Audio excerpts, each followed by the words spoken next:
কিশোর গ্যাংয়ের বিরুদ্ধে রুখে দাঁড়াও, রুখে দাঁড়াও, কিশোর গ্যাংয়ের বিরুদ্ধে রুখে দাঁড়াও, রুখে দাঁড়াও। বিচার চাই, বিচার চাই, বন্ধনের উপর হামলার বিচার চাই, বিচার চাই। বিচার চাই, বিচার চাই।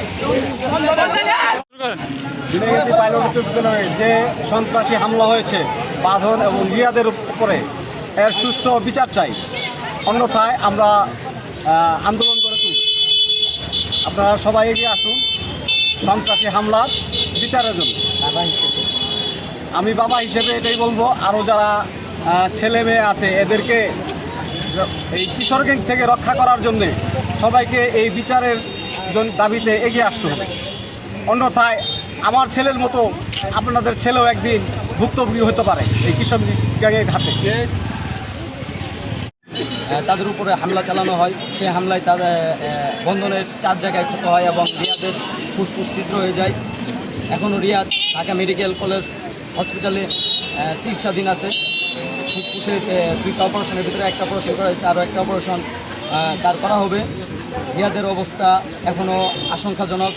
আমি দেখতে গিয়েছিলাম 2 দিন আগে, ডাক্তারের সঙ্গে কথা বলার পর আমি শুনতে পারলাম যে এখনও রিয়াদ বিপদমুক্ত নয়। তো এই ঝিনাইগাতি বাজারে, আমাদের শান্তিপ্রিয় বাজারে এত বড় একটা ঘটনা ঘটে গেছে। কিশোর গ্যাংয়ের উৎপাত এই পাইলট স্কুল মাঠে এবং অনেক জায়গায় দেখা যায়। এইদিকে প্রশাসনের দৃষ্টি আকর্ষণ করছি এবং যেখানে কিশোর গ্যাংয়ের উৎপাত দেখা যাবে সেখানে প্রশাসন এবং এলাকার যারা অন্যান্য সিনিয়র ব্যক্তি আছেন এবং সচেতন ব্যক্তি আছেন তাদের কাছেও আমার অনুরোধ, আপনারা এর বিরুদ্ধে রুখে দাঁড়ান।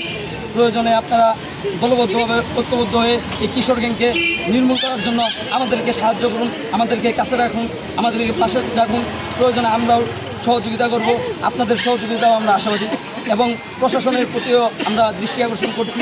যেখানে কিশোর গ্যাং উৎপাত দেখা যাবে সেখানে আপনারা পদক্ষেপ নেন। আজকে রিয়াদ এবং বন্ধন দুইজনেই অসুস্থ, দুইজনই গুরুতর অসুস্থ। আজকে আল্লাহ না করুক আমরা একজনকে হারিয়ে ফেলতে পারতাম, একটা মায়ের বুক খালি হয়ে যেত। আজকে আমাদের রিয়াদের পারিবারিক অবস্থাও ততটা ভালো নয়, কিন্তু তারপরেও সে মৃত্যুর সঙ্গে পাঞ্জা লড়ে মোটামুটি এখন একটুটা সুস্থ আছে, কিন্তু তারপরেও রিস্ক মুক্ত হয় নাই। আজকে রিয়াদের বন্ধনের সঙ্গে হয়েছে, কালকে আপনার আমার সঙ্গে হবে, আপনার ভাইয়ের সঙ্গে হবে, আপনার সন্তানের সঙ্গে হবে।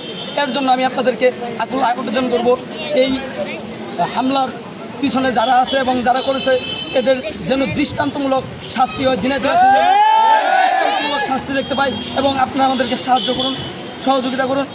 এই বলে আমার বক্তব্য শেষ করছি। আসসালামু আলাইকুম।